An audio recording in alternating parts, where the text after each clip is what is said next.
Previous class में हम लोग ने एनसीईआरटी एक्सरसाइज 9.4 के 1 से 18 तक के मतलब 14 से 18 तक के क्वेश्चन देखे थे। इस प्लेलिस्ट में हम इनके आगे के क्वेश्चनों को देखेंगे, जिसमें हम पहले जो है क्वेश्चन नंबर 19 देखने वाले हैं।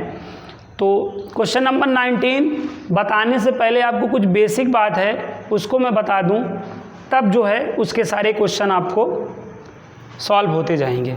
देखिए, कल मैंने आपको एक वर्ड बताया था कि x, y स्पर्श रेखा की जो प्रवणता होती है, जैसे पॉइंट x, y पर जो स्पर्श रेखा होता है कि जो प्रवणता होती है, बिंदु x, y पर स्पर्श रेखा की जो प्रवणता होती है वही को dy/dx बोला जाता है, कहा जाता है। कल ये बात आपने समझा था। जैसे कोई कर्व है, ठीक है, और ये कर्व की ये क्या है, टेंजेंट है, और ये जो टेंजेंट है किस पॉइंट पे होगी, x, y पर हो, तो यही जो आपका ये जो टेंजेंट लाइन है, इसी की अगर मैं प्रवणता की बात करूं, स्लोप ऑफ टेंजेंट की बात करूं, तो वो हमेशा किससे डिनोट होगा, dy/dx से डिनोट होगा। याद हो स्टार्टिंग में मैंने आपको बताया था कि ये जो ddx ऑफ y होता है ना, स्लोप ऑफ टेंजेंट रिप्रेजेंट करता है। क्या? स्लोप ऑफ टेंजेंट रिप्रेजेंट करता है, स्पर्श रेखा की प्रवणता को बताता है, और यही स्लोप ऑफ टेंजेंट को तो बताता ही है, ये वृद्धि को बताता है। ठीक है, इंक्रीज और कितना इंक्रीज हुआ है, कितना डिक्रीज हुआ है, इस मतलब वृद्धि दर भी बताता है। dy/dx ना क्या बताता है, वृद्धि दर बताता है, कितना इंक्रीमेंट हुआ है, कितना ना, तो ये सब चीज़ें आपको dy/dx बताता है। तो वृद्धि दर dy/dx बताता है, स्पर्श रेखा की जो प्रवणता होती है वो भी dy/dx से सूचित की जाती है। तो ये सब चीज़ें जब हम वर्ड प्रॉब्लम करने लगते हैं तो वहाँ पे हमें उन चीज़ों को अच्छे से समझना पड़ता है। आइए क्वेश्चन नंबर 19 को मैं आपको समझाने का प्रयास करता हूँ। एक गोलाकार गुब्बारे का आयतन जिसे हवा भरकर फुलाया जा रहा है। एक गोलाकार गुब्बारे का आयतन जिसे हवा भरकर फुलाया जा रहा है स्थिर गति से बदल रहा है, स्थिर गति से बदल रहा है। यदि आरंभ में इस गुब्बारे की त्रिज्या 3 इकाई है और 3 सेकंड बाद 6 इकाई है, तो t सेकंड बाद उस गुब्बारे की त्रिज्या ज्ञात करिए। तो आज अभी जो भी वर्ड प्रॉब्लम के क्वेश्चन कराए जा रहे हैं ना, आपको आ तो जाएंगे, लेकिन आप एग्ज़ाम में एक बार जाने से पहले रिवाइज़ करके जाइएगा, और रिवाइज़ अगर करने का मौका नहीं मिले तो देख कर तो ज़रूर जाइएगा ना, नहीं तो आपकी लग जाएगी बाट, ये आप रहिए जानते। ठीक है, बाकी अभी समझ में आ जाएगा ना, एग्ज़ाम टाइम तक निकल भी जाएगा। तो इसलिए मैं कह रहा हूँ एक बार रिवाइज़ करके जाओगे तो आप डेफिनेटली लगा लोगे, बहुत आसान है, बस थोड़ा सा समझिएगा। एक गोलाकार गुब्बारे का आयतन, तो गोलाकार गुब्बारे का आयतन बोले तो गोले का आयतन हो गया कि नहीं, तो गोले का आयतन हर कोई जानता है, 4/3 πr3। ये क्वेश्चन नंबर 19 है। तो गोले का आयतन क्या होता है, वॉल्यूम ऑफ स्फीयर क्या होता है, 4/3 πr3 ये होता है, जो जानते हो लिख दो। अब उसमें क्या, गुब्बारे में क्या हवा भरकर फुलाया जा रहा है, हवा भरकर फुलाया जा रहा था। जैसे कोई गुब्बारे में तुम हवा भरते रहते हो ना, तो वो गुब्बारा क्या है, फूलता जाता है, फूलता जाता है। तो ये जो फूल रहा है गुब्बारा ना, तो उसमें तुम्हारा क्या खर्च हो रहा है, गुब्बारा फुलाते टाइम कुछ मतलब टाइम के रिस्पेक्ट में गुब्बारा फुला रहे हो। ज़्यादा देर तक फूकोगे ज़्यादा बड़ा फूल जाएगा, कम देर तक फूकोगे छोटा सा फूलेगा। तो गुब्बारा फुलाते टाइम वो चेंज इसमें किसमें, टाइम के रिस्पेक्ट में चीज़ें फूलती, मतलब जो आयतन है, जो आयतन बढ़ता है किसके, टाइम के रिस्पेक्ट में। ज़्यादा देर तक फूलोगे ज़्यादा देर आयतन घेर ले, और कम देर तक फूलोगे तो कम आयतन। तो मतलब क्या हो रहा है, समझ रहे हैं ना। तो जब हम हवा डालते हैं गुब्बारे में तो टाइम के रिस्पेक्ट में हमारा आयतन छोटा बड़ा होता है ना। हवा ज़्यादा देर तक फूंक देंगे, ज़्यादा देर तक, ज़्यादा टाइम तक, तो ज़्यादा बड़ा फूल जाएगा ना। तो यहाँ पर देखो dy/dx का क्या मतलब है, ठीक है, कि y में चेंज x के रिस्पेक्ट में, y में चेंज x के रिस्पेक्ट में, ठीक है। y में परिवर्तन किसके सापेक्ष, x में। अभी जो b में परिवर्तन आ रहा है, जो वॉल्यूम में क्या आ रहा है, चेंजेज आ रहा है, किसके रिस्पेक्ट में आ रहा है, आपको याद करो dy/dx का मतलब बताया था, change in y with respect to x ना, y में परिवर्तन किसके रिस्पेक्ट में, तब हम dy/dx का सिंबल यूज करेंगे नहीं। अब ये चीज़ यहाँ पर आपको देखने को मिल रही है कि नहीं, जब हम गुब्बारा में हवा डाल रहे हैं तो गुब्बारा का आयतन क्या हो रहा है, बढ़ता जा रहा है। तो ये किसके रिस्पेक्ट में हो रहा है, टाइम के रिस्पेक्ट में वॉल्यूम में चेंज आ रहा है कि नहीं। तो आपका डिफरेंशियल कॉफिशिएंट का रूप धारण कर लिया कि नहीं। कोई चीज़ का कॉफिशिएंट मतलब डिफरेंशियल कॉफिशिएंट बन जाएगा जब एक में चेंज, कोई एक चीज़ में चेंज किसी के रिस्पेक्ट में होता रहेगा, तो वही तो डिफरेंशियल कॉफिशिएंट है, वही तो अवकल गुणांक dy/dx हो गया। अब चूंकि वहाँ x और y रहता है इसलिए dy/dx हो जाता है, जिसमें आ रहा है, जिसके रिस्पेक्ट वाला नीचे और जिसमें आ रहा है वो ऊपर। तो किस में आ रहा है, b में आ रहा है ना।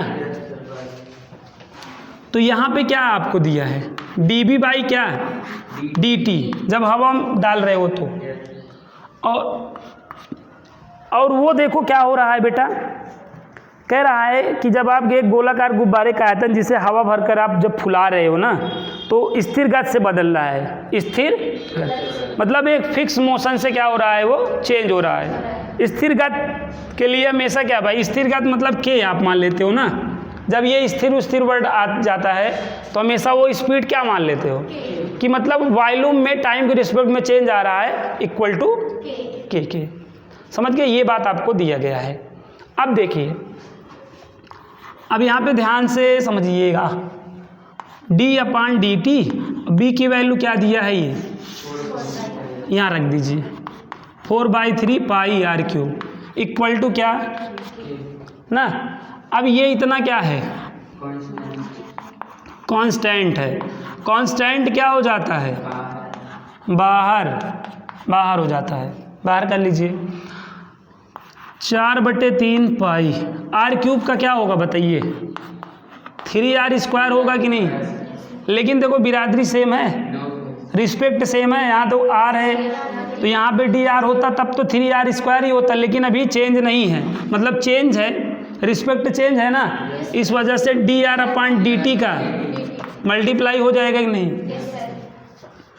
ये माइनर मिस्टेक है जो मोस्टली बच्चे कर देते हैं, 100 में 90 बच्चा तो ये गलती कर ही देता है।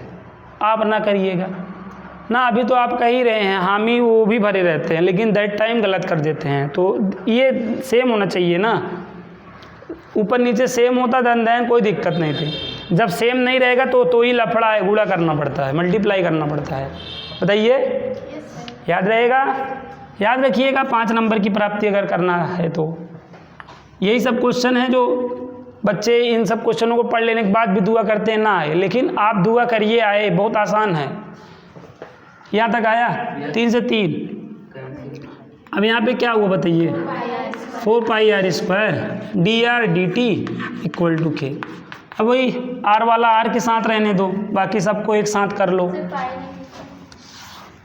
पाई यहाँ होगा ना, तो यहाँ पे देखिए क्या है, r² dr ना। अब r वाला क्या करना है, एक साथ कर लेना है, बाकी सबको एक साइड कर लेना है। dr वाला r वाला dr के साथ, बाकी सब एक साइड। तो यहाँ पे क्या हो जाएगा, k/, बताओ 4 पाई, k है और 4 पाई का और dt। अब यहाँ के बाद इंटीग्रेटिंग कर लेना है, इसके बाद इंटीग्रेटिंग कर देंगे ना, तो क्या हो जाएगा इसका r³ ना। ये पूरा क्या है, कांस्टेंट है ना, तो क्या आ जाएगा, ध्यान दो यहाँ पे क्या हो जाएगा, 1 का t ना प्लस c, बस हो गया आंसर। यही आंसर हो सकता था, लेकिन आगे कुछ ना बोला होता तो, लेकिन आगे बोल दिया है। जो एप्लीकेशन आप डेरिवेटिव की पहली एक्सरसाइज है, इसी लॉजिक से लगेगी व्हाट प्रॉब्लम है, आप देखिएगा। यही लॉजिक है, अगर आप इसको समझे रहेंगे तो उसकी मतलब वो तो एक दिन का है ही, मतलब विद इन सेकेंड आप समझ लेंगे। ये चीज़ समझ में आएगी नहीं, बताइए। अब आगे क्या बोला देखिए, यदि आरंभ में बोले तो स्टार्टिंग में इस गुब्बारे की त्रिज्या क्या रही हो, 3 इकाई हो। स्टार्टिंग में मतलब, स्टार्टिंग का मतलब जब टाइम क्या रहा हो, जब टाइम क्या रहा हो 0, है ना, तब आर कितना है, बोला है क्वेश्चन में। स्टार्टिंग में जब 3 सेंटीमीटर ना, जब 3 त्रिज्या है तो टाइम क्या था, 0 था ना, रखो तो यहाँ 0 हो जाएगा कि नहीं बताओ। यहाँ पे 3 की घात 3, यहाँ 0 हो जाएगा जी, टी का वैल्यू 0 तो पूरे को 0, तो सी, तो यहाँ पे सी का मान क्या आएगा बताओ, 3 त्रिक 9, अंडरलाइन कर लो। आया कि नहीं, सी का मान 9 आ गया कि नहीं। फिर आगे क्या कह रहा है, 3 सेकंड बाद 6 इकाई, मतलब जब टी का मान क्या हो गया, 3 सेकंड, तब आर क्या हो गया, 6 हो गया। फिर रखो, यहीं रखना है बार बार, यहीं, यहाँ पे क्या हो जाएगा, 6 की घात 3/3 ना। अब इस बार देखो k/4 गुड़े टी का मान 3, बताओ, प्लस सी ना, प्लस सी के मान अब तो पता चल चुका है 9 ना, रख दो। अब यार सी का मान देखो 9 है ना, यहाँ रख दिया हमने। अब देखो, अब यहाँ पे सुनो, ये चीज़ समझ गए हो, कर लोगे तो मुझे करना पड़ेगा इरेज, इधर मैं इरेज कर रहा हूँ, हाँ कर लीजिएगा। कोई दिक्कत हो तो वीडियो को फिर से देख लीजिएगा, आ जाएगा समझ में। डिफरेंशियल कोएफिशिएंट वाला लॉजिक कहाँ अप्लाई किया जाएगा, कहाँ लगाया जाएगा, ये बात समझ पाए। जब एक में चेंज किसी के रिस्पेक्ट में होता रहेगा, तो यहाँ पे चेंज आ रहा था कि नहीं, वॉल्यूम में चेंज आ रहा था टाइम के रिस्पेक्ट में, तो तुरंत इसी वजह से यहाँ पे हमने dB = dt ना। और क्या चेंज आ रहा था, k का, स्थिर गत जब बोला रहता है तो k या लैम्डा लिया जाता है। अब यही को थोड़ा सा कैलकुलेशन दे दीजिए, ये क्या हो जाएगा, 6 × 6 × 6 बताइए /3, यहाँ पे k/4 इसको ऐसे रहने दीजिएगा, गुड़े 3 + 9, ये 3 × 3, 3 दूना 6, 6 छंग 36 दूनी 72 - 9 बराबर k/4 गुड़े कितना 3, घटा लीजिए 63 आएगा क्या, यहाँ अब ये देखो 3 × 3, 3 दूना 6, 3 × 3 21, ये किसका वैल्यू हो गया ना। अभी आगे कुछ और बोला है, तो कह रहा है तो टी सेकंड में क्या बताओ, टी सेकंड में त्रिज्या बताओ ना, टी सेकंड में त्रिज्या। तो अब ये सारी वैल्यू यहाँ रखनी है, यहाँ रखनी है। ये जो फर्स्ट वाला है देखो, r³ क्या बताओ 3, इसकी वैल्यू क्या आ चुकी है गोले वाले की, 21 × t ना, और c का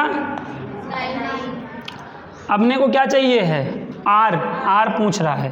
ये देखो टी सेकंड वाला ही तो है, तो ये गुणा कर दो, r³ बराबर देखो ये ऐसे गुणा नहीं कर जाएगा क्रॉस, तो ये 63t और 9 त्रिक 27। अब r करोगे तो क्या हो जाएगा, क्यूब रूट हो जाएगा ना, क्यूब रूट हो जाएगा। ये आंसर हो गया, बताइए समझ में आया, ये आंसर आ गया। इसको और क्या लिख सकते हो, 63t + 27 की होल की पावर 1/3, ये आपका आंसर हो गया। समझ में आया कि नहीं बताइए। तो बहुत प्यारा प्रश्न है ना, थोड़ी सी आप प्रैक्टिस कर लेंगे, 1-2 बार सॉल्व कर लेंगे तो दिमाग में आ जाएगा। आया, चलिए अब आपको अगला क्वेश्चन बताते हैं। अभी 2 क्वेश्चन होने दीजिए, तो इस पर अंडरस्टैंडिंग आपको बन जाएगी, एक आइडिया लग जाएगा मोटा मोटा। अब आगे देखिए, अगला वाला देखिएगा, किसी बैंक में मूलधन की वृद्धि 8% वार्षिक की दर से होती है। ठीक है, यदि 100 रुपये 10 वर्षों में 2 गुने हो जाते हैं तो आर का मान बताओ। लाख 2 का मान दिया है ना। कितना छोटा सा क्वेश्चन है, बताइए। क्वेश्चन क्या समझ रहे हैं? किसी बैंक में मूलधन की वृद्धि 8% वार्षिक दर से होती है। अब बैंक में मूलधन समझे, जो हमारा पैसा होता है वो बढ़ता है कि नहीं? किसके रिस्पेक्ट में? हमारा जो पैसा मूलधन होता है बैंक में वो बढ़ता है ना, किसके रिस्पेक्ट में? समय के रिस्पेक्ट में ना। अभी हम आज डाले हैं, कल चले जाएंगे तो क्या वो बढ़ गया रहेगा क्या? अभी हमने 1 लाख रुपए जमा किया आज है और कल जाएंगे भैया लाइक जो बढ़ा हुआ है वो दे दो, मिल जाएगा? नहीं। आज हमने 1 लाख डाला है, 10-20 साल बाद जाएंगे 10-20 हज़ार रुपये बढ़ा रहेगा कि नहीं बताओ? तो बैंक में मूलधन किसके रिस्पेक्ट में ना? मूलधन को जानते हो ना, अंग्रेजी में क्या कहते हैं मूलधन को? वही जो स्कूल में आपके प्रिंसिपल होता है ना, अंग्रेजी में प्रिंसिपल बोलते हैं। प्रिंसिपल मीन्स मूलधन। वो वाला नहीं प्रिंसिपल है, वो वाला है मूलधन वाला प्रिंसिपल। ठीक है, तो मूलधन को पी से रिप्रेजेंट करते हैं ना। और जो मिश्र धन होता है वही अमाउंट बोला जाता है ए से ना। रेट जो होता है आर से ना। ये बातें आपको पता ही हैं। मूलधन साधारण ब्याज बराबर मूलधन गुणे दर गुणे समय बटे 100। ये फार्मूला आपके दिमाग में कहीं ना कहीं टहल रहा होगा, है ना। तो ये सब फार्मूले यहाँ नहीं लगेंगे, तो इसको अब आप टहलने दीजिएगा। अभी यहाँ पे लॉजिक क्या लग रहा है? देखो, बैंक में जो मूलधन है वो किसके रिस्पेक्ट में चेंज होगा? टाइम के रिस्पेक्ट में। तो यहाँ पे क्या बोला है? देखो, किसी बैंक में मूलधन की वृद्धि, बैंक मूलधन मतलब पी, इसमें वृद्धि हो रही है, चेंज आ रहा है किसके रिस्पेक्ट में? पी में चेंज किसके रिस्पेक्ट में आया? तो डीपी अपॉन डीटी राइट होगा कि नहीं? बोलो कितना चेंज आया, बोला है कितना? मूलधन की वृद्धि 8% वार्षिक दर से होती है ना। जैसे देखो, मूलधन तुम्हारा 100 रुपया है ना, 100 रुपये का 5%, 100 रुपये पे 10% की वृद्धि हुई है। दैट मीन्स 100 गुणे 10 बटे 100, तभी जानो कि 10 रुपया बढ़ा है हमारा। कितनी वृद्धि हुई है? ये क्या है, वृद्धि है कि नहीं? कितना परसेंट कह रहा है? मूलधन का 8%। तो वृद्धि किसके बराबर होगा? वृद्धि के। तो वृद्धि कैसे निकाली जाती है? जैसे ये मूलधन हो और ये दर हो और तुमको वृद्धि बतानी हो, क्या बतानी हो? इंक्रीमेंट बताना हो, तो कैसे बताओगे? 100 गुणे 10 बटे 100। तो ये 10 रुपया क्या हुआ?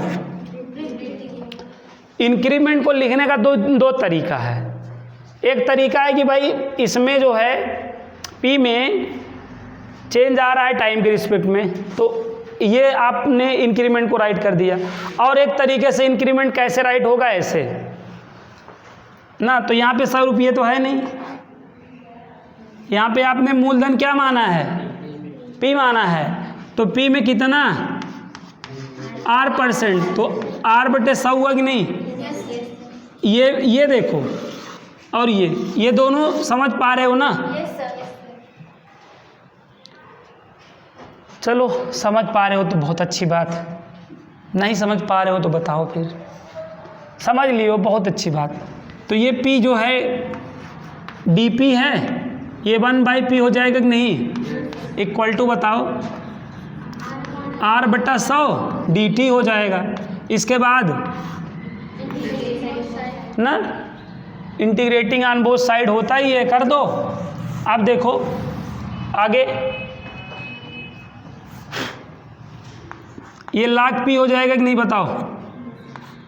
और ये R बटे 100 ना, T का जान ही रहे हो, प्लस log C।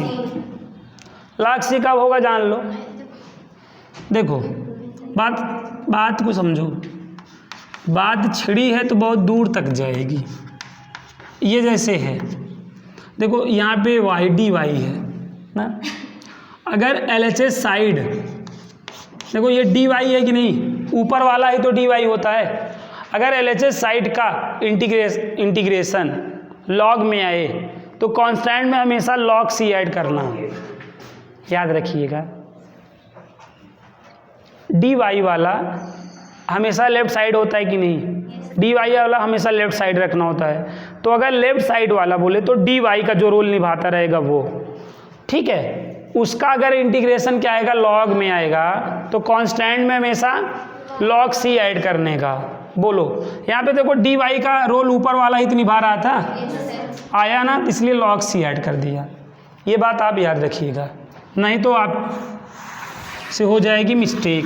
अभी नहीं भी करेंगे तो बहरहाल ये वाला क्वेश्चन आ जाएगा, कुछ क्वेश्चन में समस्याएं आ जाएंगी, लेकिन अगर आप ये हमेशा करते आएंगे तो आप खुशहाल जीवन के लिए ये बात याद रखिए। बाकी नहीं चाह रहे हैं तो कुछ में आप समस्याएं चाह रहे हैं तो आप सी ऐड करिएगा, इसमें तो आप सी भी ऐड कर देंगे तो हो जाएगा, कोई दिक्कत नहीं है। यहाँ तक आया, ये आ गया ना। अब आप देखिए आगे बढ़िए, पहले आपको कहाँ तक पढ़ना था समझे, किसी बैंक में मूलधन की वृद्धि 8% वार्षिक दर से होती है, यहीं तक पढ़ा और यहाँ तक पहुँच गया ना। अब आगे, यदि 100 रुपये तो 10 वर्षों में 2 गुना हो जाता है। 100 रुपये कब है बताओ, 100 रुपये, ये 100 रुपये क्या है, रुपया क्या है, रुपया, जो रुपया है वो क्या है, मूलधन है। बताओ रुपया कितना है, ये पी क्या है, 100 रुपये। ये कब है, जब टाइम 0 था, पहली बार गए बैंक में 100 रुपये रखे ना, जब 100 रुपये रखे तो टाइम क्या था, 0 टाइम था ना।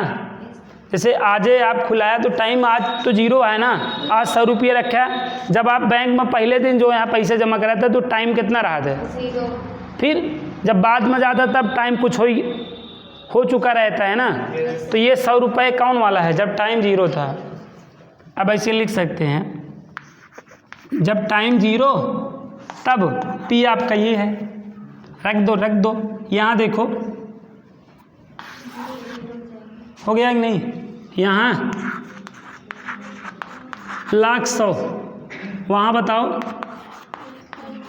लाख सी का मान देखो आ गया कि नहीं, लाख 100, लाख सी का मान, अभी लाख से लाख उड़ा दें तो सी का मान 100 पा जाएंगे, लेकिन मत उड़ाओ, क्योंकि देखो यहाँ पे तुम सी तो लिखे नहीं हो, log c लिखे हो, तो हमको वैल्यू में log c की पड़ेगी ही, तो इसीलिए मैंने कहा ना उड़ाओ। बताओ, बाकी उड़ा दोगे तो कोई दिक्कत नहीं है। ये यहाँ तक पहुँचे, अब आगे बढ़ जाओ। फिर क्या कह रहा है, जब टाइम क्या हो गया, अब टाइम क्या हो रहा है बेटा, टाइम बोले तो टाइम ही जान ही रहे हो, जो टाइम की कदर कर लिया उसकी टाइम कदर आगे करता है। जब टी क्या हो 10, तब बताओ, देखो 10 वर्ष, तब तक क्या हो जाता है, क्या 2 गुना हो जाता है, ये 100 रुपये 2 गुना हो जाता है, बोले तो 200 रुपया हो जाता है। 10 वर्ष बाद ये 100 जो जमा किए थे 200 रुपये हो गया ना। तो क्या हो गया भैया, पी अब क्या हो गया है, 200 हो गया है ना। अब ये मान कहाँ रखना है, यहीं में रखना हमेशा। अब रखो, क्या हो जाएगा बताओ, लाख 200 आर अपान टी का मान कितना है 10, लाख सी ना, लाख सी का मान तो हाँ लिख दो, लाख 100, यहाँ तक आ रहा है।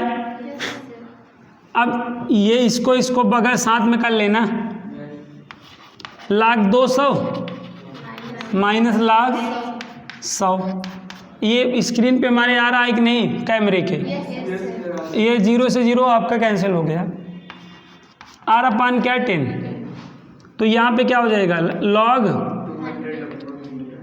हाँ 200 अपान 100, लाग एम माइनस लाग एन वाला रूल लगाए हैं। आर अपान क्या 2 0 से 2 0, log 2 आ गया कि नहीं, R/10 log 2 का मान दिया था क्या 0.6931 इक्वल टू R/10। R चाहिए मल्टीप्लाई कर दो 6.931 हो गया आंसर। समझ में आया? आसान है कि नहीं? मुश्किल का दौर गया। अब अगला वाला क्वेश्चन तो बहुत ही आसान है। ये आया समझ में कि नहीं बताइए? बहुत ही प्यारा क्वेश्चन है। कोई दिक्कत हो फिर से वीडियो को देखिएगा। जो हमको बताना था हमने बता दिया है ना। चलिए अब आगे देखते हैं, अगला क्वेश्चन समझते हैं। ये अगला वाला भी ऐसे ही है, ऐसे ही है जैसे अभी हमने किया था ना। क्या है देखिए, ये वाला इससे आसान है वैसे।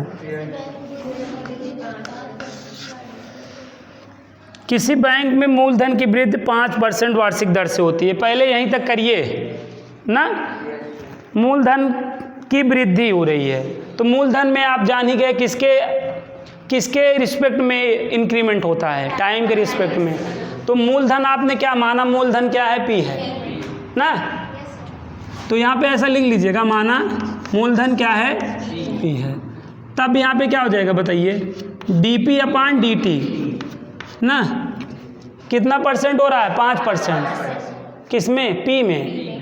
तो क्या हो जाएगा, P गुणे 5/100। आ रहा है कि नहीं बताओ? अब इसमें देखो दिया है क्या,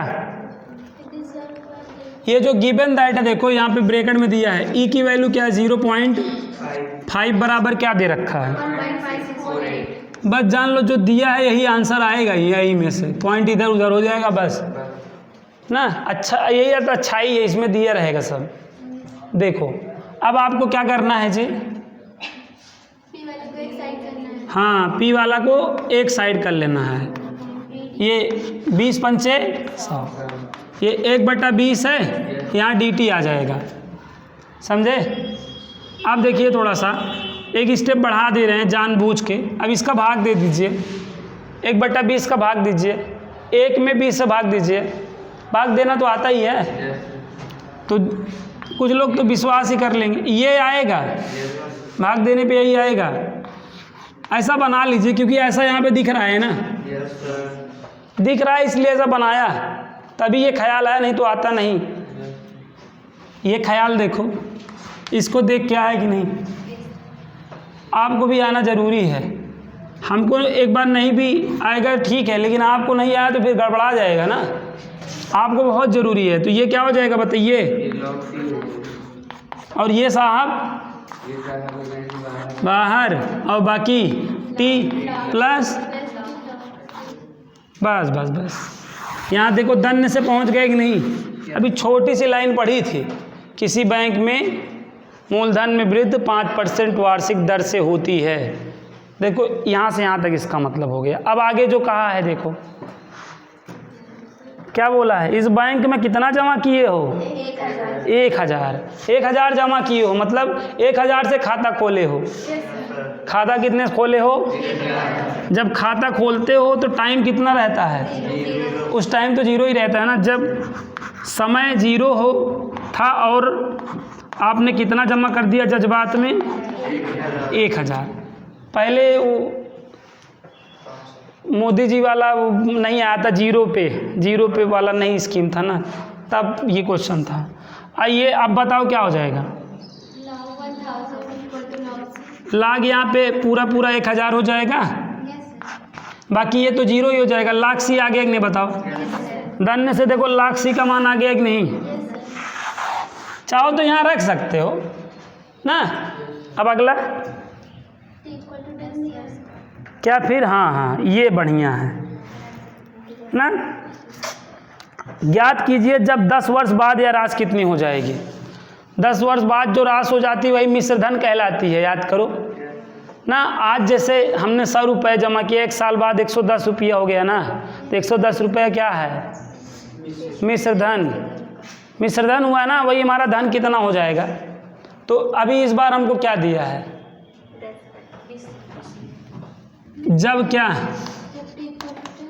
जब t इक्वल टू 10 तब यही हमारा p कितना हो जाएगा, मतलब p हमारा मान लेते a हो जाएगा। अरे p क्या हो जाएगा, 10 वर्ष बाद बढ़ जाएगा ना, p वही मिश्र धन बन जाएगा, तो मैंने मान लिया p a हो जाएगा ना भी मानो चलेगा, लेकिन मान लो तो थोड़ा आपकी आत्मा को शांति मिलेगी ना। सब शांति एक चक्कर है। आया, अब रख दो, कहाँ रखोगे? हाँ, लाग क्या हो जाएगा, p की जगह क्या हो जाएगा, a हो जाएगा, और t के जगह यहाँ देखो गुड़े 10 हो जाएगा कि नहीं बताओ। फिर अच्छा लाख 1000, ऐसे लाख सी रहने दो, अभी क्या है लाख सी रहने दो, बता रहे हैं, आइडिया है एक। अब यहाँ पे क्या हो जाएगा, लाग ए माइनस लाग गुणा कर लो ना, ये 0.5 हो जाएगा कि नहीं बताओ, हो जाएगा। ये क्या आएगा बताओ,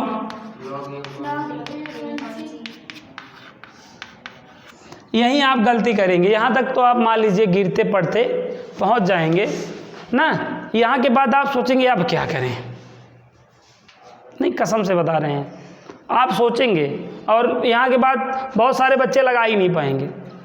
अरे बेटा तुम इसको देखो और इसको देखो, यहाँ पे बेस लिखा है तो बेस ई माना जाएगा। ये कौन सी फॉर्म है बताओ जाने, ये कौन सी फॉर्म है, ये लॉग फॉर्म है बेटा, क्या है लॉग फॉर्म है। लॉग फॉर्म हो तो किस फॉर्म में जाओ, पावर फॉर्म में। हमेशा उल्टा किया जाता है, जिसको ना उल्टा और सीधा चल रहा गया उसी को मैथ आ गया। ये अपने पास कौन सी फॉर्म मौजूद है, अपने को चाहिए क्या, जाओ तो पावर में क्या होता है, बेस को ले लो, बेस को ले लो, जो राइट साइड है उसको पावर बना दो, बाकी ये वाला इधर चला जाएगा a/c, समझे, हो गया आंसर। अपने को क्या मांगता है, अपने को a चाहिए कि नहीं, और इंटू c, इसकी वैल्यू क्या गिवन है देखो 1.648 और c का मान, अरे हटा दो ना, अब तो अपने को c चाहिए तो 1000 ना, मैंने कहा गिवन वाला ही आंसर बनेगा। ये देखो पॉइंट इधर उधर हो जाएगा, पूरा 1648 हो गया। 10 सालों में कितना बढ़ा ना, अरे मतलब 1000 था इतना बढ़ गया, मतलब ये मिश्र धन है। जब मिश्र धन में मूलधन घटा देते हैं तब ब्याज मालूम होता है। समझ में नहीं आया क्या, अभी तक जितने क्वेश्चन आपने पढ़े हैं अगला वाला उन सब का बाप है, देखिए है कि नहीं। तो बहुत ही प्यारा प्रश्न है, देखिए समय क्या कह रहा है। हमारे कुछ बच्चे जो है जाने, इनको बुक दे दो भाई, इनको जाने दो। ये क्वेश्चन हो सकता है ना, तो हो जाएगा, क्योंकि 2 क्वेश्चन बचे हैं तो आज हम सोच रहे हैं इसका तो पोस्टमार्टम हो जाए, एंड हो जाए। वे बेटा कर लोगे कि नहीं, ये लाइन ध्यान में रखना, अभी तो ध्यान में 1-आध हफ्ते तक रहेगा। लाग फॉर्म हो तो हमेशा पावर फॉर्म में जाया जाता है,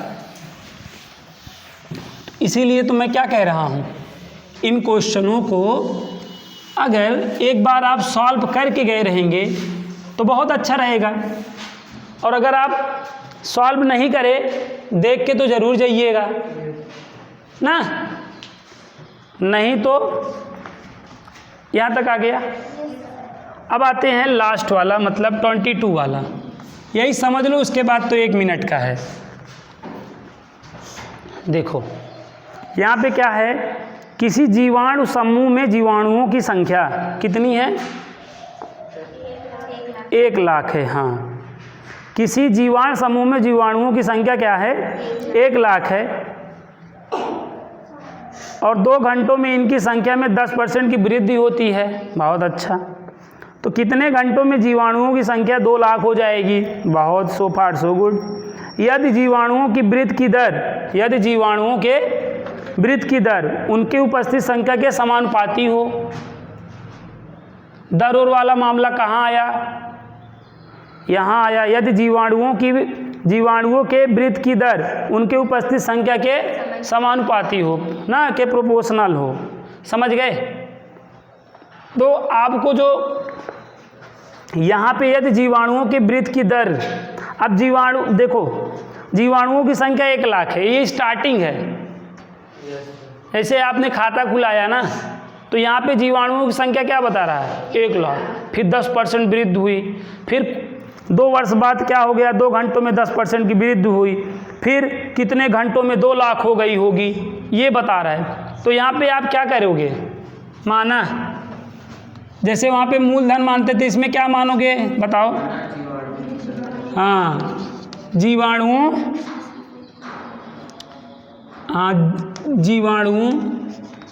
की संख्या बताओ क्या? 1 लाख। नहीं मैंने की, अरे यार जैसे मूलधन था तो आप भी मान के चलते हो ना, बाद में जब एग्जैक्ट रखते हो तो चीज़ें होती हैं ना। तो अभी क्या माना? जीवाणुओं की संख्या क्या है? y है। ठीक है, तो यहाँ पे कह रहा है जीवाणुओं की वृद्धि की दर उसकी उपस्थित संख्या के समानुपाती है। अब वो जो जीवाणुओं में वृद्धि हो रही है, किसके रिस्पेक्ट में हो रही है? जो संख्या में वृद्धि हो रही है किसके? घंटे के रिस्पेक्ट में। बोले तो टाइम के रिस्पेक्ट में हो रही है कि नहीं? तो अभी हमारे पास क्या हो गया? y में चेंज आ रहा है, किसके रिस्पेक्ट में? तो इस वजह से यहाँ पे हमने dy/dt का लेप लगाया। यही लेप नहीं लगाओगे देन दिक्कत हो जाएगी। समझे? तो ये वाला कहाँ वृद्धि जहाँ बोला है, यदि जीवाणुओं के वृद्धि की दर उसके किसके? ये प्रोपोर्शनल है किसके? जीवाणुओं की संख्या क्या मान रखे हो? तो ये y के क्या है? प्रोपोर्शनल हटता है तो कांस्टेंट आ जाता है कि नहीं? बताइए। फिजिक्स केमिस्ट्री वाले तो जब नहीं तब इसका सेवन करते रहते हैं। मैथ में तो गिने चुने क्वेश्चनों में इसका इस्तेमाल होता है ना। बताइए। हो गया, देखो दन से हो गया। ये बड़ा मतलब प्यारा प्रश्न है ये यहाँ तक आया होगा।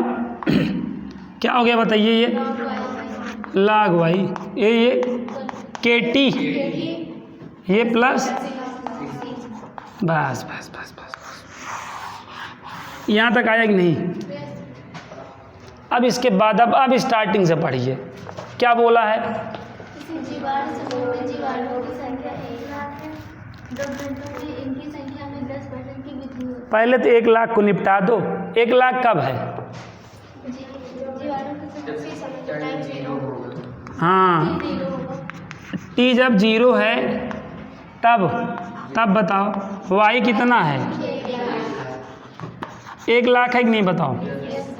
तो रख दो, तो y यहाँ पे 1 लाख हो जाएगा कि नहीं? लाख सी आया कि नहीं? बताओ। लाख सी 1 लाख आ गया। अब आगे बढ़ो, फिर क्या बोला है? 2 घंटों में। जब t क्या हो जाता है? जब t तब क्या हो रहा है? तब इसकी संख्या क्या हो रही है? इसकी संख्या में 10% की वृद्धि होती है। संख्या क्या थी? अब तो मालूम हो चुका है एग्जैक्ट ना। 1 लाख है ना। अभी यहाँ पे इसको लेते चलना है। अब संख्या 1 लाख थी और इसमें 10% वृद्धि हुई। 1 लाख में 10% क्या हुई? तो 1 लाख का 10% क्या होगा बताइए? 10,000 होगा कि नहीं? 1 लाख का 10% क्या होगा? तो ये बोला है बेटा कि 2 घंटे में 10% की वृद्धि हुई। मतलब कितने की वृद्धि हुई? 10,000 की। पहले था कितना? तो 2 घंटे में कितना हो गया होगा? 1,10,000 हो गया होगा कि नहीं? बताओ। यही मिस्टेक कर दोगे, यही मिस्टेक करोगे, मैं बोल रहा हूँ ना। जब 2 घंटा हुआ तो क्या हुआ? जीवाणुओं की संख्या में 10% की वृद्धि हो गई। पहले थी कितनी? अब 10% बढ़ी मतलब 10,000, तो कितना हुआ 2 घंटे में? 1,10,000, ये बोलोगे ना, तो यहीं आप गलती कर जाओगे। ना करिएगा, इसीलिए बताया जा रहा है कि आपसे कहाँ मिस्टेक होगी, या हम भी स्टूडेंट थे तो यहीं मिस्टेक करते थे ना। तो इसलिए मैं बता रहा हूँ यहाँ पे जीवाणु की संख्या 2 घंटे में क्या हो जाएगी? 1,10,000। 10% बढ़ी मतलब 1,00,000 थी, 10% बढ़ी 10,000 बढ़ा, दैट मीन्स 1,10,000 हो गया 2 घंटे में। समझ गए? कोरोना की तरह है ये तो। यहाँ तक आया? अब वैल्यू रख देते हैं। अब वैल्यू रख देते हैं, वैल्यू रख दीजिए। अब जहाँ पे 1,00,000 है क्या हो जाएगा? 1,10,000। और यहाँ पे टी इस बार अपने पास है 2K हो जाएगा कि नहीं?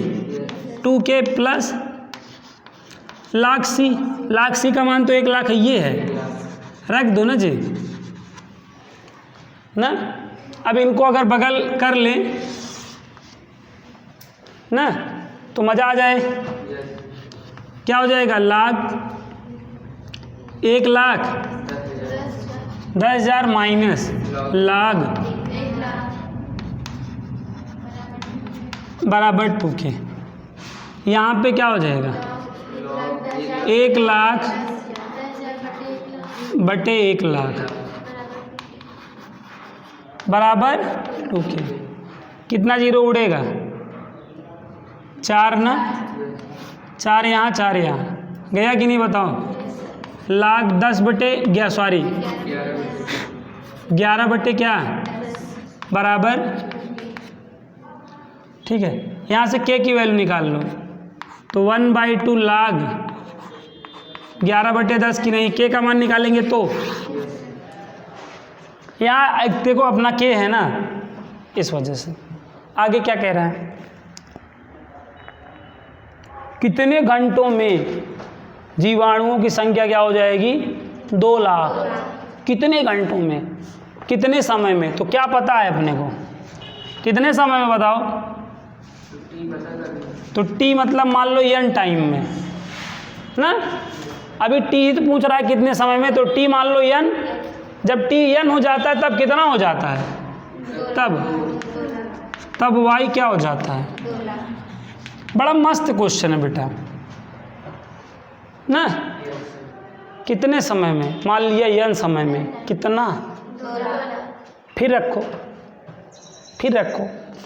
डरो ना। ऐसा उत्तर देखोगे ना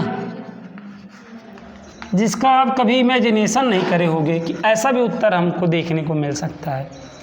2 लाख बराबर K, T के जगह n, T के जगह क्या हो जाएगा? n ना। C का मतलब 1,00,000 रख दो। अब ये 1,00,000 इधर आ जाएगा, 2 लाख माइनस होके बटे 1,00,000 हो ही जाएगा बराबर Kn की नहीं, गया कि नहीं? 1,02,000 आया, बोलिए। ये 1,02,000 और ये Kn आ गया। कोई दिक्कत बताइए? यहाँ तक कोई समस्या हो तो बता दीजिए। अपने को क्या मांगता है? अपने को क्या मांगता है बेटा? n चाहिए कि नहीं अपने को? तो n इक्वल टू क्या हो जाएगा बताइए? 1/K 1,02,000 हो जाएगा कि नहीं? 1 देखो K का वैल्यू क्या है, देखो यहाँ पे ये बड़ा खतरनाक आंसर आ गया है। log 2 अपान देखिए क्या 1/2 log 11/10। समझ में आया? अब इतना खतरनाक उत्तर आता है तो हम सोचते हैं कि यार लग रहा है कहीं गलत किए हैं ना। देखिए ये आंसर आ रहा होगा, देख लीजिए आप लोग, चेक कर लीजिए। log 2 अपान 1/2 log 11/10 देखिए आ रहा है कि नहीं? आ रहा है ना। log 2 अपान 1/2 log, कुछ उल्टा तो नहीं आ रहा है? कौन? तो ये तो ऊपर चला जाएगा ही, यस ना भेजिए तो भी कोई दिक्कत नहीं है। समझ में आया कि नहीं? अब ये कुछ लोग उत्तर ही मतलब उत्तर से कि यार ऐसे इतना वर्ष होना चाहिए, इतना लाग में कहेंगे यार लग रहा है कहीं, लेकिन ये 8 नंबर का क्वेश्चन है। बताइए, देखो कंडीशन पे कंडीशन दे दिया है ना। तो मैंने कहा मुश्किल दौर ख़त्म हो गया है, यही सबसे अच्छा क्वेश्चन था। इसको हम हार्ड क्वेश्चन नहीं कहेंगे, लेकिन आप लोगों के लिए जो नहीं पढ़ रहे हैं उनके लिए तो जान लीजिए दुख का पहाड़ ही टूट गया है। ऐसे क्वेश्चन डाइजेस्ट कहाँ पर कर पाएंगे वो ना, और ठंडी में नहीं कर पा रहे हैं, गर्मी में क्या करेंगे, पेपर तो गर्मी में देना है। एक ही ऑब्जेक्टिव क्वेश्चन है बस।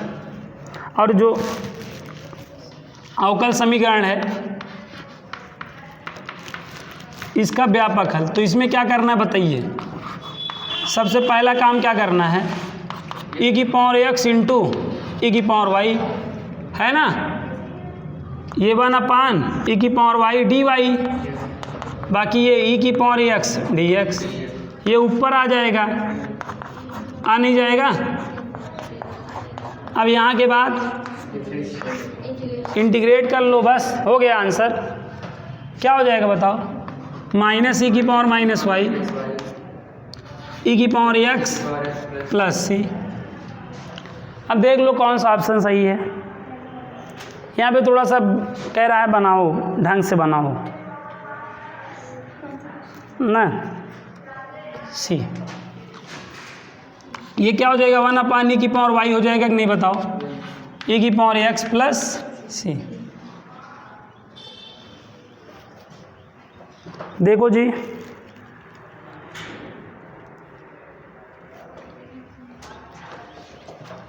ये यहाँ पे देखो, आप बात समझो। अब यहाँ पे जो ये है इधर लेके चले जाओ तो क्या हो जाएगा, e की पावर x प्लस e की power minus y plus c बराबर 0 हो जाएगा। लेकिन प्लस c है ही नहीं, बराबर c है। तो ये जो कांस्टेंट है माइनस भी हम कर सकते थे, हमेशा प्लस ही थोड़ी ऐड होता है, माइनस भी ऐड कर सकते हो। कांस्टेंट है, प्लस माइनस तो कुछ भी हो सकता है ना। यहाँ पे माइनस का सेंस से लो तो इससे क्या होगा, ये माइनस इधर आएगा, बराबर सी हो जाएगा। बाकी ये e की पावर x प्लस e की पावर माइनस y, समझ रहे हो ना। अब इसमें देखो कौन सा ऑप्शन सेट हुआ, पहला वाला, तो ऑप्शन ए वाला आपका हो गया करेक्ट। बताइए, तो इस तरीके से हम कर सकते हैं। अब इसके जो एग्जाम्पल्स हैं, जो अभी हम लोग ने एक्सरसाइज में किए हैं क्वेश्चन, उन्हीं के जैसे सारे एग्जाम्पल्स हैं, उनको आप इटसेल्फ कर लेंगे। करिएगा, नहीं आएगा तो बताइएगा, हम बता देंगे, लेकिन आपको कोई समस्या नहीं होगी, मुझे पूरा विश्वास है। ठीक है।